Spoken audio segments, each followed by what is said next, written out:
Hey trackies, welcome back to another video. Please remember to smash that subscribe button, hit the like button as well. That's how the video gets to the YouTube algorithm. Share the video if you care. I hope y'all care. So share and yes, sound off in the comment section below. Dina Smith has finally let the cat out of the bag. Now, this is after she won the British National Championships 200 meters, where she ran a championship record and season's best 22.14 seconds in a positive 1.9 meters per second wind. Mind you, that race was absolutely fire because Amy Hunt has been having the season of her life. She also ran at 22.14 seconds, and this was a PB for her. She came after Dina in that final 50, almost got her, but hey, guess what? It's 200 meters, not 201, not 205. And yeah, Dina took that win, fantastic win from her. Haven't really been seeing her really impress this season. So that 22.14 gives me hope that, hey, Dina Smith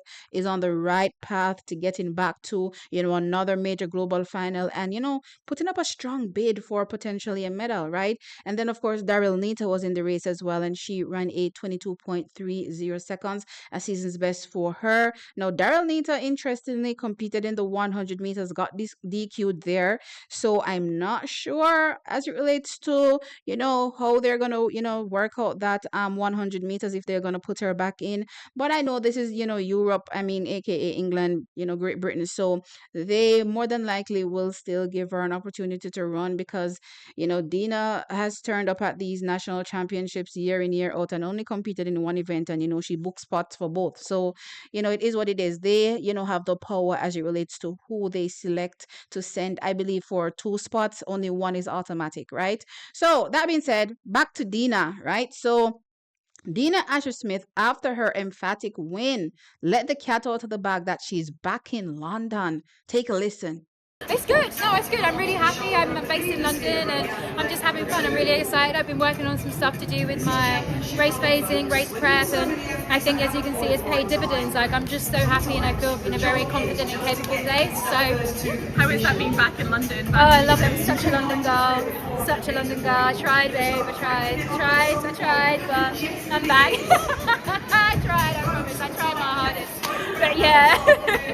All right, so yeah, trackies. She said, I tried, babe. I tried. I'm such a London girly. That was my British accent. I did try. Okay. Anyway, so trackies, yeah, she said she's back in London training and, she did try her best. And I also, did hear this information that Dina Smith had left her training setup. And the reason why it's so controversial, or you may be wondering, so why is this a story? Athletes usually switch camps from time to time, no biggie. Well, guess what?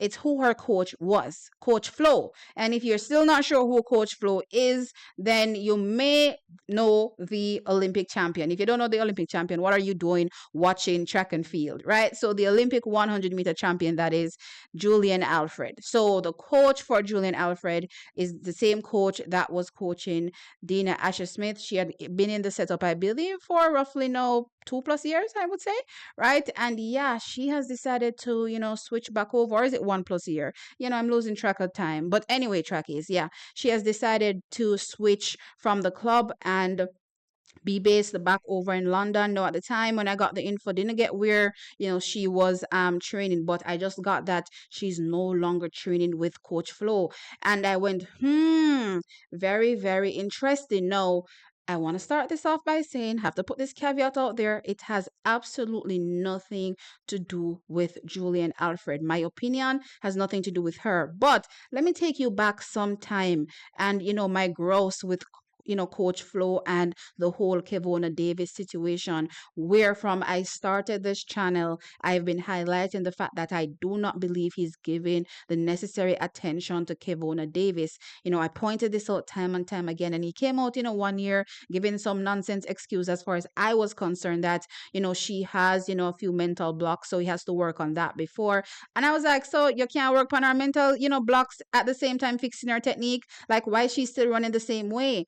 Clearly, there has been no developmental improvement from Kevona Davis, right? And yeah, you could see her year in, year out, with those small incremental improvements from a time perspective, but from her technique, you could see that there was nothing going on with her. And I said, okay, Coach Flo is not giving, any attention to Kevona Davis. And I'm like, it looks like, all he's focused on is Julian Alfred. Back then they were collegiate athletes, right? And Julian Alfred was, of course, the talk of the town, tearing down the place, right? In her final year, she was like 60 champion, 100 champion, 200-meter champion, running some of the craziest times, indoors and also, outdoors as well from a collegiate perspective. So I get, that the coach, of course, he's giving her attention. I have no problem with that. As I said, it's not really so much about, what's going on from a Julian Alfred perspective, but the fact that it seemed as though the coach was unable to, separate, what was going on with Julian Alfred and also give the other athletes, some attention in that club, right? Okay. That's fine and dandy. Nothing happened with Kevona. Kevona is now off training, elsewhere, doing her thing. Let's see what happens in the years coming. But another high profile athlete decides to join that camp and is there. And guess what? She's also not getting that attention. And actually, that's something that I pointed out as recently as earlier this year. Again, I said, okay, what's going on with Lane Tavie Thomas? We're not seeing Lane Tavie Thomas. What's going on, Coach Flo? Why are you not also assisting the other girls, to get to their best, potential, in the sport, right? And it seems as though, as I said, and this is just my opinion, that yeah, he can only focus on one athlete at a time, and yeah, no other athlete would be able to get that, special attention to be able to get to the next level in the sport. So unfortunately, Dina Asher Smith, yeah, just packed up her bags and be like, okay, I tried my best, and yeah, I have to go back to my original setup or whatever the setup she's having now, over there in London. And yeah, comes out and bangs out a 22.14. Yeah, love that for her. Absolutely. But yeah, trackies, let me know your thoughts in the comment section below. So, you know, there's a thought process out there. Who is it? Always says it that two bulls can't reign in one pen, and it's a situation that they always, describe when talking about Stephen Francis and the fact that he's not able to have two bulls in one pen, aka a Shelly and a Elaine, which then became Elaine and Sharika, and the situation just never seemed to work out with having two really high-profile athletes in one club, right? And yeah, there may be something to it. No, don't get me wrong. I see with other clubs, right? They're able to navigate it. How they navigate it, maybe that's just a special skill, right? But at the same time, it seems as though Coach Flo is not able to navigate having those multiple athletes that are performing well. And might I add, I don't really see nothing going on with Rashida Adeleke, right? So that's interesting from my perspective. But anyway, trackies, let me know your thoughts in the comment section below. Like the video, of course, and subscribe to the channel. I'll catch you all in the next one. Bye.